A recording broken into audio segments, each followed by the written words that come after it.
Hello and welcome everybody to the Thing I Love Most show. Once again, we are filming from the Bluecoats pub in Tottenham. If you don't know where that is, or if you don't know what it is, it used to be called the Pride of Tottenham, and it's on Tottenham High Road, about 10-minute walk down from the stadium. And it's been refurbed and it's really, really nice. And so this is where we film from, and this is where we're going to be on match days as well, if you ever want to come over and say hello and have a beer.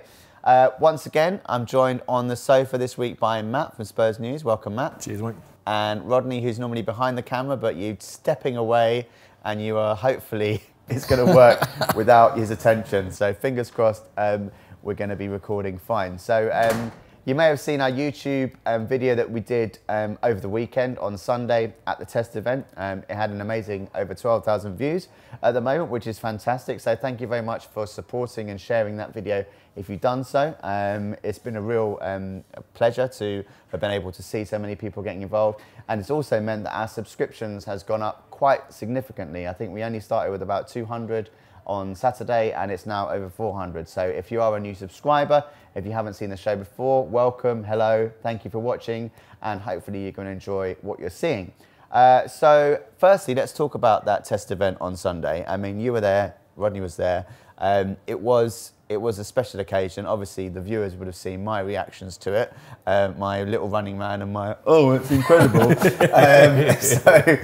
So what was your reaction the first time that you walked up those steps? Because you weren't in your actual seat, so you're still going to see that on Saturday. But what was your reaction to sort of firstly walk up to the bowl, as it were? Well, I mean, I've done a few of these shows, and obviously, like you just said, look, we're quite close to the stadium, but I've deliberately made a point of not going to the stadium. I wanted my first experience to be the first game there. And so I went by train, went with my little boy, and you sort of come around that corner, and because they've obviously moved it a lot to the left, haven't they? So the old stadium, you kind of come around and you walk up the high road and you kind of have to go into it.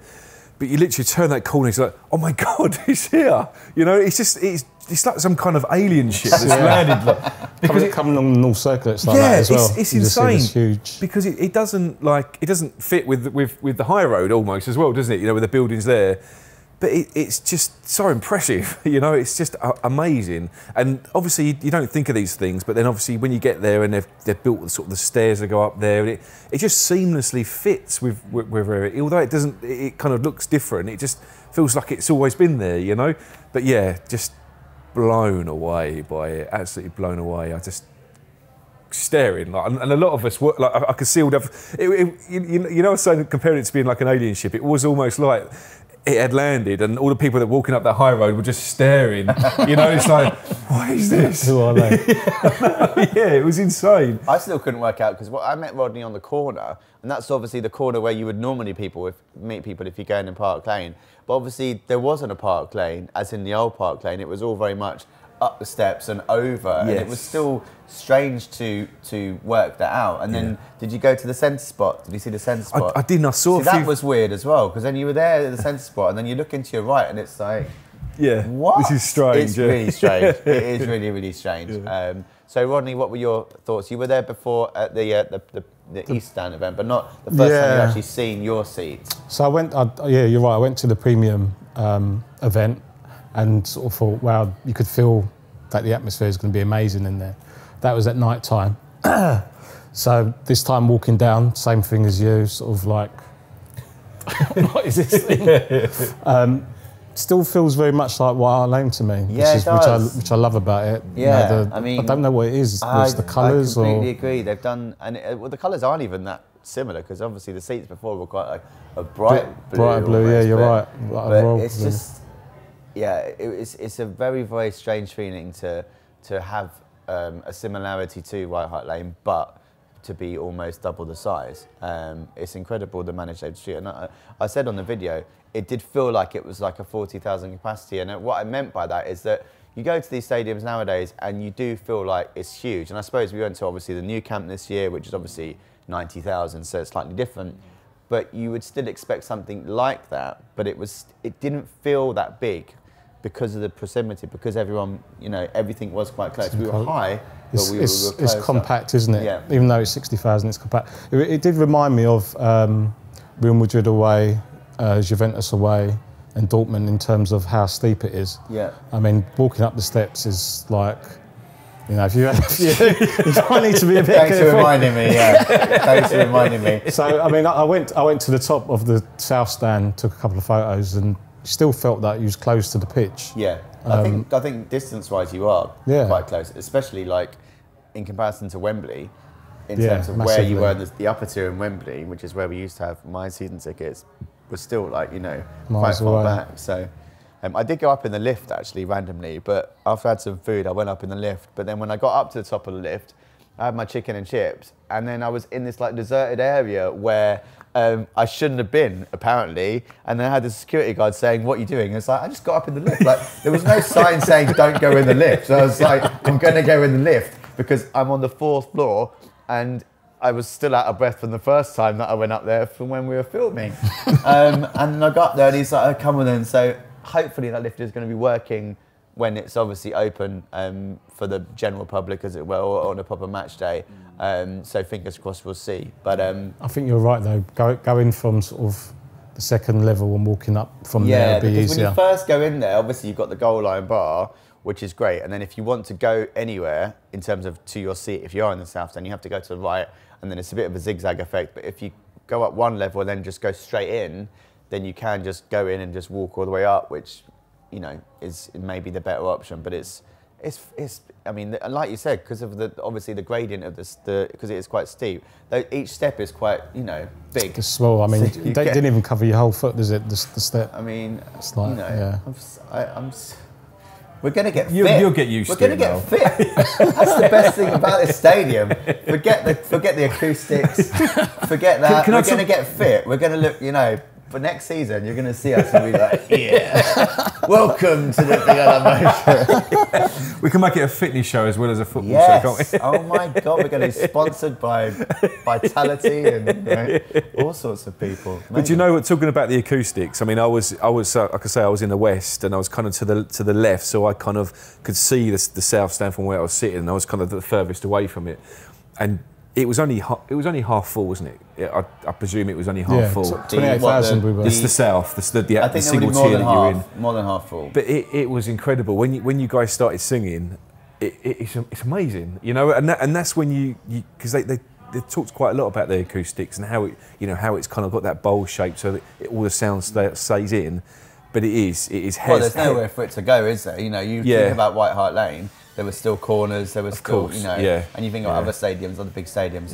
But they have obviously thought a lot into it. You could with 28,000. That was like a loud 28,000. That's what I'm saying. And it was for an under-18s game. Yeah, of course, it wasn't even like, we were obviously singing, when Pochettino came out, and when Janelle Bennett scored, we were singing loudly. But I mean, I'm just getting goosebumps about the Man City game. I'm just going to be, oh my God. Have you not got goosebumps about the Palace game? Not as much, no. Really? I don't know, it's just something about European nights that it's just different, like, and obviously the gravitas of the game. The Palace game, and obviously we'll come on to that in a bit when we do the preview, and I think, there will be an atmosphere created, but it won't be the same kind of atmosphere in terms of like the nervous energy that's created from a big game. You can't replicate that with a league game. I think it'll be like a North London derby a bit, the Man City one. Yeah. The sort of anticipation. And you're right. It's going to be incredible. I booked half day off work. I'm doing it. I'm going to be here. Learn your lesson. I'm going to be here. I don't want to like rush to get to the game like I rushed to get to this show. Like I want to get there early and savour it. That's another thing about it, getting there 2 hours early. So much to do. Yeah. And after the game, I think a lot of people were there till 7, 8 o'clock. Because when we left, there was obviously a DJ, which was a little bit weird, because he was sort of like a little bit embarrassed about being there, because everyone was watching him and he was like playing like sort of It's like a ball ring.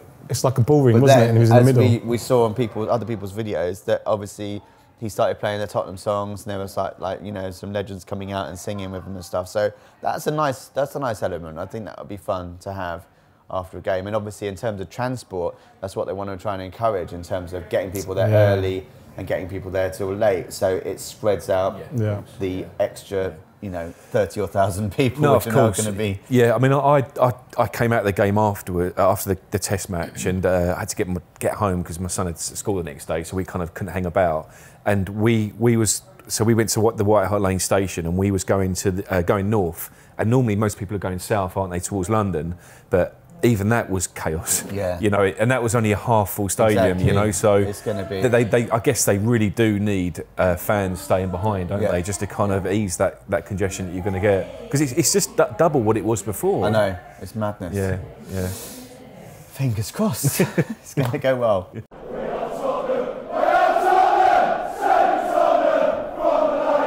So obviously Sunday wasn't really about the game, but it was still quite nice to see the youngsters having a little, opportunity to show their stuff in front of fans that wouldn't necessarily see it. Janelle Bennett was the scorer of the first goal. It was a good strike as well. And it's J''Neil, by the way. I was thinking it was Janelle, but no, Janelle Bennett. Great goal, really, really good goal. And I thought they did quite well, actually. To be honest, most of the second half, I was sort of walking around looking at different things in the stadium, so I didn't see much of it. But the first half, we saw all of it. What were your thoughts on the game? Yeah, it was really entertaining. Really, it was a, obviously it's under 18, so it's not going to be the same quality as the first team. But they put on a really good show. It was a really entertaining game. Obviously, it was a cracking goal, wasn't it? The first one by Bennett, and then we had the penalty, didn't we? I moved over because I was moving around the stadium. I know you guys were as well, but I wanted to have a little taste of the South stand. So we went over to the South, and unfortunately missed the Southampton goal. But then obviously we got the third, but thoroughly deserved. Really, and they're flying the under 18s. They're top of the league. So I don't think there's any surprise. Good to see Mason on the bench as well. Yeah, really good. Yeah, he came out afterwards, didn't he? And with his little and took some pictures. So it's really. I mean, obviously he went to Hull, but he's a Spurs boy, isn't he? Oh yeah. And this is his home now, isn't he? And I'm hoping now that he can be really integrated into the. I think he's doing well. I think it looks like he's doing well. Well, he's still doing his badges, isn't he? But I'd love to see him at Spurs for a long, long time. So in terms of the sort of catering facilities, so we did manage to get a beer. It was when we first got in there was a bit of a queue. Eventually we did get served with the old magic, served from the bottom pints, full from the bottom pints. That will always impress me, seeing it was pretty cool. It was pretty cool. But I was looking at the video from Sunday, and there's someone, not us, but was serving like a pint which didn't look like it was a good pint. So I don't know if that was from a bottle or whatever. But anyway, so. Did you eat? What did you eat? Yeah, I had chicken and chips, and it was a bit warm. Didn't really like it. So well, not just that, but you were in the lift eating it, weren't you? Well, there was that. Yeah, to be honest, maybe that took out, took the temperature down when I was going up into altitude. Yeah, no, we had fish and chips, and I mean, it's always going to be pricey at any ground. So I'm not expecting it to be cheap, but it was good quality food. Like my little boy, I bought him the fish and chips, had a little bit of that, and I had a pint as well. And there's loads of great. The beer prices are good. It's it was. £4 for an Amstel, £5 for Heineken. That's pretty decent. I think so, and it's obviously it's a new stadium, so they're going to have loads of food outlets. But there was plenty of choice. I mean, I know you guys in the south. There was plenty, but they ran out. The noodles and the naan place. That's where I went to eat, and that was before half time. That was maybe at half time. That was before the game started. I'm sure it was. No, it was half time. Was it? Yeah, it was half time.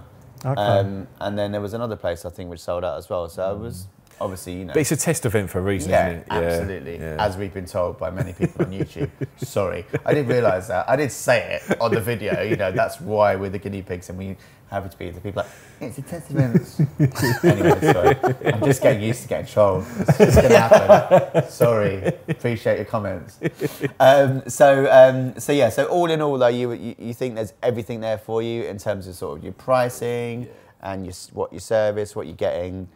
Stewards outside, they sort of felt like they hadn't really got much training. Do you think? Yeah, I think they're all. I think first day. First day. I imagine they're nervous as well. Which is a little bit worrying in terms of if there was a big actual potential health and safety issue, then they wouldn't really know what they were doing because they didn't know where the shop was.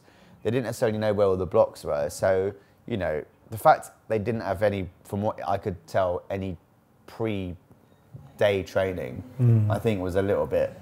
I think they get a lot of the staff they kind of they're agency staff. I was going to say they could be, but I mean, obviously as fans we know a lot more about the stadium and what there is what, you know, you're looking for stuff. It's a bit I frustrating. mean, the shop's quite big though. Literally, someone said the mega store. A long way to the mega store. Yeah.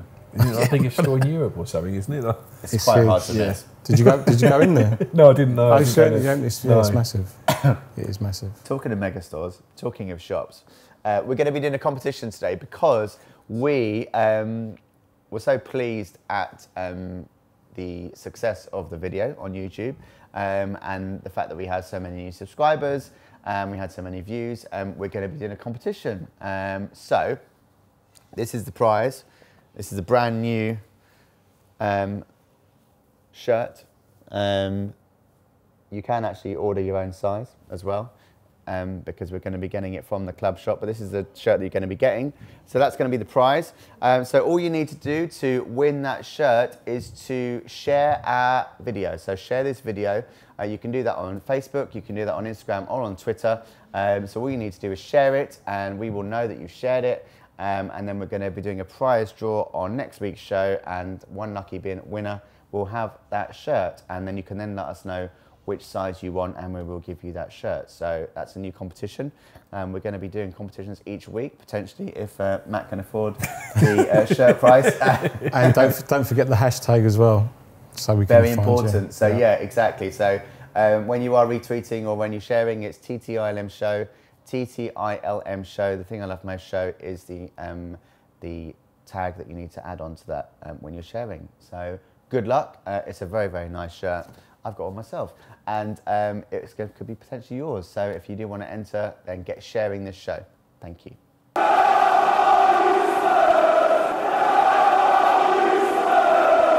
So we're going to be back here at the Blue Coat on Saturday for the next test event, the bigger test event, and one that we are all looking forward to because there's going to be some famous old faces joining us. I'm just going to talk you through the team here. So the ones that have been confirmed, Jurgen Klinsmann, awesome. Robbie Keane, who's going to play for both teams. I think Klinsmann might play for both teams as well, yeah. Obviously, Rafa Vandervaart, Darren Anderton, Berbatov. Gascoigne seems to be a bit of a talking point because Gascoigne seems to have voted himself into the team, even though he wasn't necessarily potentially there initially due to his fitness. But Gary Rabbit has said today that he is going to play if he's fit enough. He posted a video today on Twitter of him running about 10 meters and then saying, "I'll be ready, lads." It's okay. So, I mean, even if he plays 5 minutes, it would be incredible because he's so loved. So that would be amazing. Alan Nielsen, obviously, cup-winning hero. Stephen Carr, David Howells, Eric Torsvik. I mean, I think they're loosely using the term legends here. Some of them are a bit Neil Sullivan. Neil Sullivan. Timu Tiano, who was Martin Yole's, lover for quite a while, I think, at the club. He used to mention Timu Tiano and Edgar Davids. They were in a sentence. He used to always say, he wouldn't say one or the other. It was Tanio Davids. Love it. I mean, to be fair, Edgar Davids is probably more of a legend than Timo Tiano, but in the game, maybe, but not with us.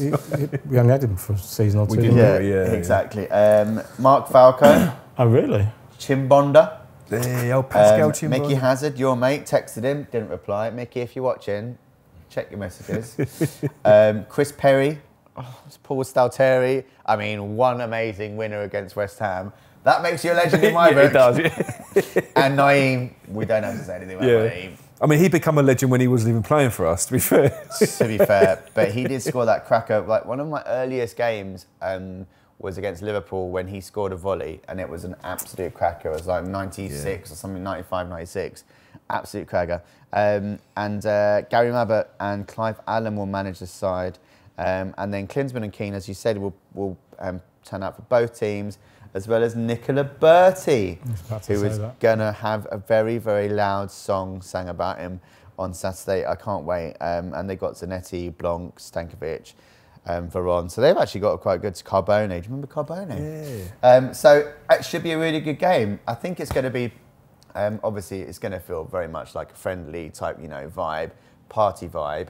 But fantastic to see so many legends coming back to the club. Who are you looking forward to seeing most? Who out of those is your favourite player that you know when you did come and watch Tottenham, you were like, oh my God, I really want to see him? Well, it's got to be Gazza, isn't it? I mean, Did you see him a lot though? Yeah, I missed him. I never saw Gazza play live. Oh, yeah, I did. It was him, like, because for me, falling in love with Spurs, I mean, you find with most people, they fall in love with their club with a player, don't they? So with my son, for example, it's Heung-min Son. I mean, he loves Sonny and he wants to get Sonny on his shirt, and that's kind of helping him fall in love with the club. And for me, it was Hoddle. But then going, I know Gazza was kind of a bit late. I mean, it was 88 to 91 about the time he played, wasn't he? So I was kind of like, 10, 11, 12. But how old were you when Hoddle was about? Well, he was about one. No, he was the mid 80s, wasn't it? I remember my dad took me when I was about 5 or 6, because we used to have the was it the east one? We had the big fence, and I'd sort of be holding onto the fence and looking through, and my dad would be standing behind me, and every time we scored, everyone just get crushed. But just looking at them, these magicians on the pitch, and Gazza was a magician, wasn't he? He was one of them players that just didn't need to train. He was just naturally a gifted football player, like George Beck, like those kind of players where they're just naturally gifted. And I know it's a bit. Some of his tweets can be a bit incoherent, and you do wonder whether is he really going to be there. But I would love to see, like you say, even for 5 minutes, just to see Gazza on the pitch. He's. I mean, I'm unfortunately wasn't lucky enough to see him play live. My first game was '92, but he was just incredible. Such talent, and it'd be amazing to see him play. Rod, who was your favourite out of that list? It's got to be Tanyo, surely. Chimbunda. I love Chimbunda. I'm gutted Zakora's not playing, but no. Yeah, what's with Zakora? Did he, Talk to me. He may even have scored. Stefan Freund as well. But there are still players to basically be announced. So that wasn't a full team. So I'm hoping Stefan Freund and Zakora. Asua Koto, he was legendish. He didn't even want to play football when he was actually. He didn't want to play football, and then he also, started getting into fights and stuff. But he was still quality. Yeah. Isn't he still playing? I don't think he's retired. Oh, is he still playing? I think he's still playing. But obviously Gazza. Yeah. But it's funny enough, that sort of period I wasn't going when Gazza was playing, Gazza and Lineker and that. So from players who are going to be playing, probably Klinsmann and Hazard. I remember Mickey Hazard was a great player. Unfortunately for him, it was at the time when we had Hoddle and Ardiles, so he wasn't as up there as they were. Why are you bigging up Hazard on our show and he didn't even reply to Matt's text? Unbelievable. For me, good cop, bad cop. Good cop, bad cop. Yeah, exactly. For me, it's definitely Klinsmann. Like he was just. So I started my first season ticket was I think '93, and I think he joined in '95, '96, and it was just like the partnership was showing him, the goals he scored. I was there on his debut at Hillsborough. I think Sheringham might be playing. Yeah, maybe. I don't know. But yeah.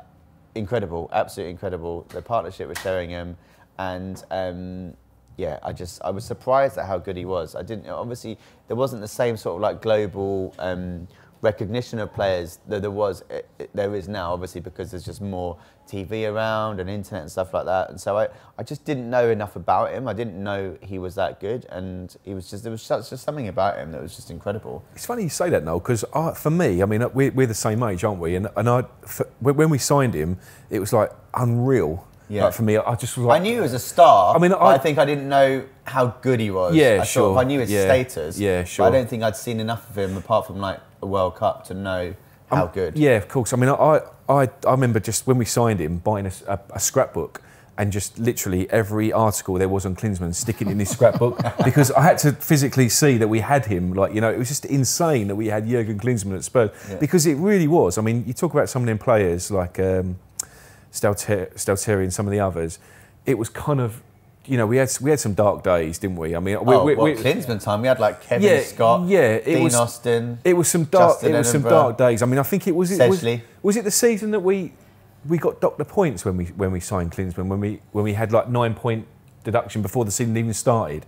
No, I don't think it was that season. Because when was it? I'm waiting for the trolls to tell me that I'm wrong. It was Bring them on. Ozzy was Ozzy Ardiles was manager, wasn't he? Yeah. And he played basically played 5-1-5. Yeah, the famous five. Right. Yeah. He basically played that. Dimitrescu, Anderton, Sheringham, Barnby, and Klinsmann. Yeah, that's right. And it was. I think I'm pretty sure. I think the points got given back to us, but we started on like -9, and it was just, you know, This is. I was worried that we was even going to stay in the league, you know. But it was almost like if Klinsmann wasn't there, I genuinely don't think we would have been in the league still. The goals he scored and the buzz, and you know, we talk about, you know, the fact we haven't made any signings for, and sorry to bring the mood down. Yeah, what's going on? But we haven't made.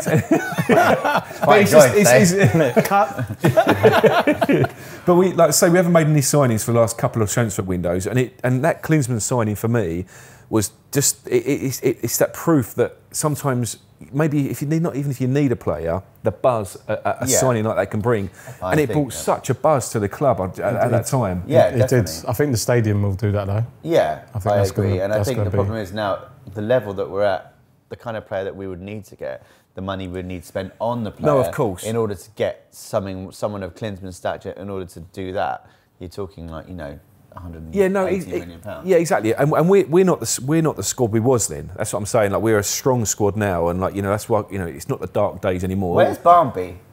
I used to like Barnby. We want to get Barnby on the show. I want to get Nicky Barnby on the show. What's he doing now? Because Anderton's around. You still see Anderton like doing stuff, like very, very like, you know, small bits of media. Yeah. Where's Nicky Barnby? Do you know, talking about seeing players as well, you know, players you saw when you went into the stadium, I remember going to an FA Cup game against Marlow, of all teams, and we beat them 5, and Barnby got a hat-trick, didn't he? I was there, yeah. Yeah, Barnby got a hat-trick in that game, didn't he? Yeah, and Barnby scored, I think, when we scored like 4 in like 6 minutes or something against Southampton once. That's right. Yeah, and I'm sure he was involved. Yeah, he was a good player. Ronnie Rosenthal, that was Ronnie Rosenthal scored. Was that? Yeah, yeah. Where's Ronnie? Where's Ronnie? Oh my God! Well, I mean, if Tanya's in there, Rosenthal has to be there. Definitely. I'm surprised there's not a statue of Ronnie Rosenthal. Like, oh man. So it is going to be a good day. Like I said, we are going to be back here in the Blue Coats. I keep on plugging this because this is our pub, you know, formerly Pride of Tottenham, on Tottenham High Road. Come and have a beer here on Saturday, and for all match day games. I should have a little thing that comes along the bottom of the screen, but we're not going to do that. So it's going to be a good game. Are you sort of, I mean, it's not even worth previewing it because it's just going to be a friendly, isn't it? It's just going to be a bit of fun, but it'll be a chance to really sing some old songs. Walking in a Klinsmann Wonderland. Yes, that was it. Oh man, it's going to be incredible. Oh, I can't wait. And can you imagine with the new stadium, the noise of us all singing, it's going to be incredible, isn't it?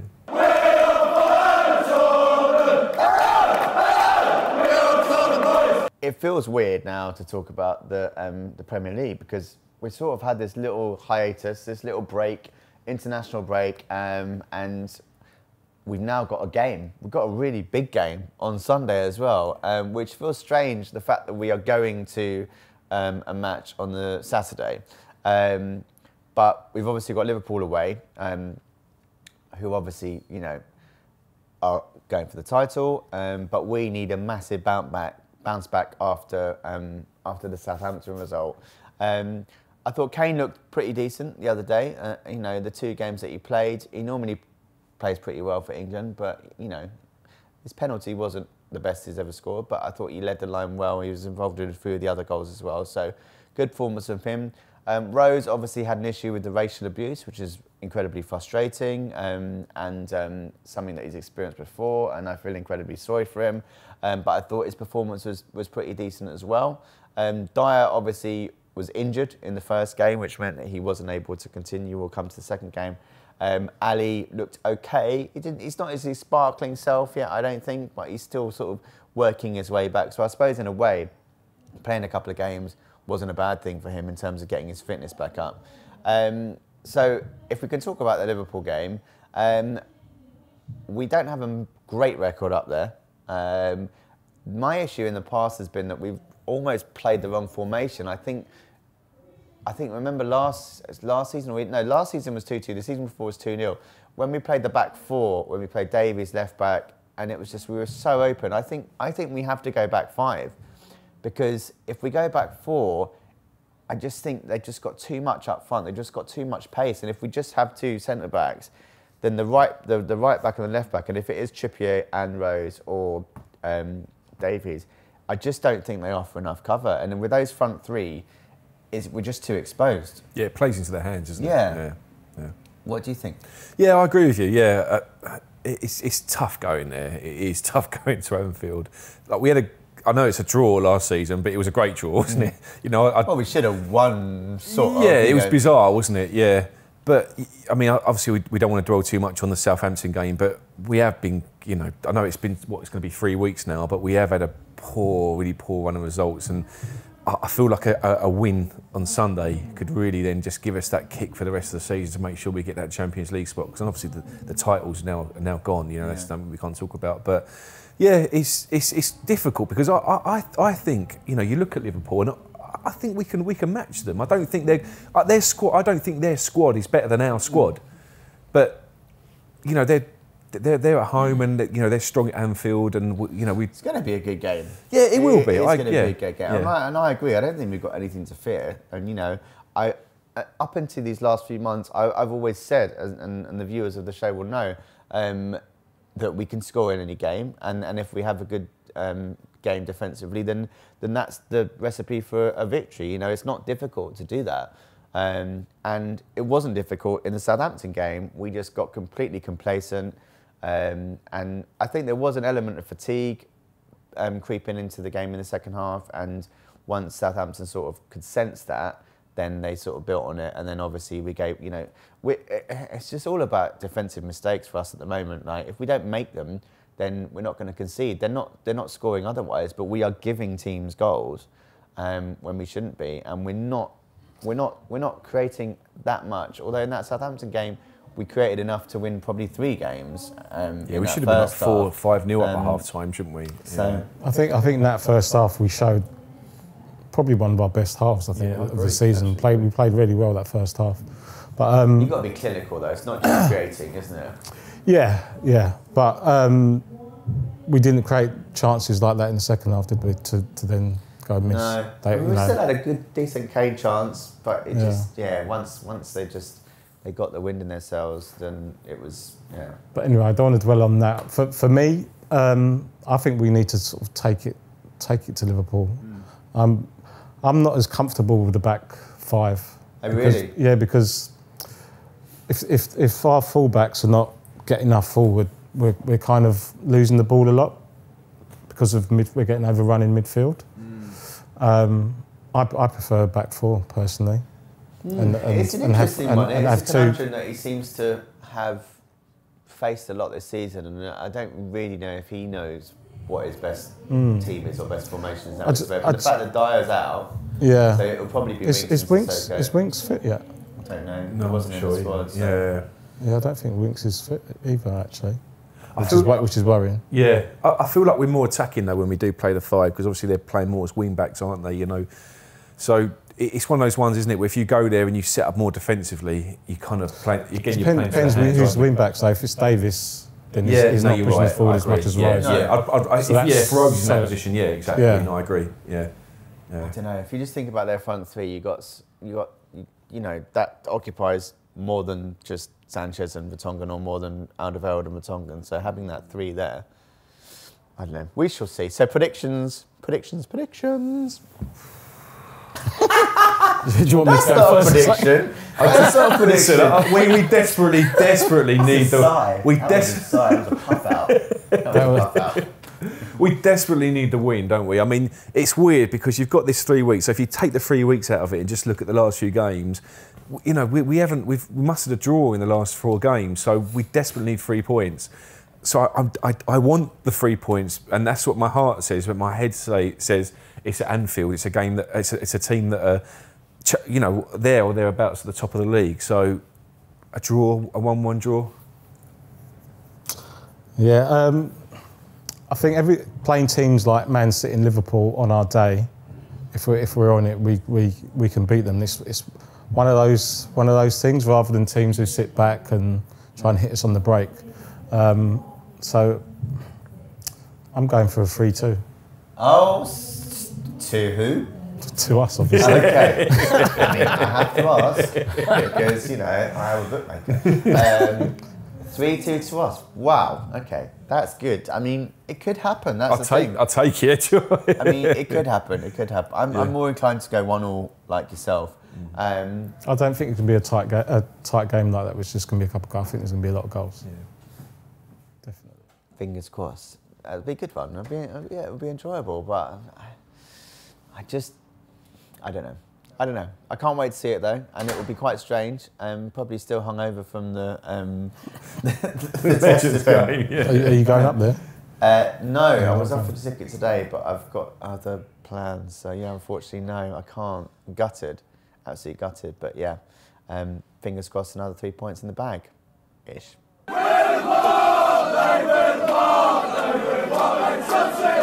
So that is the end of this week's show.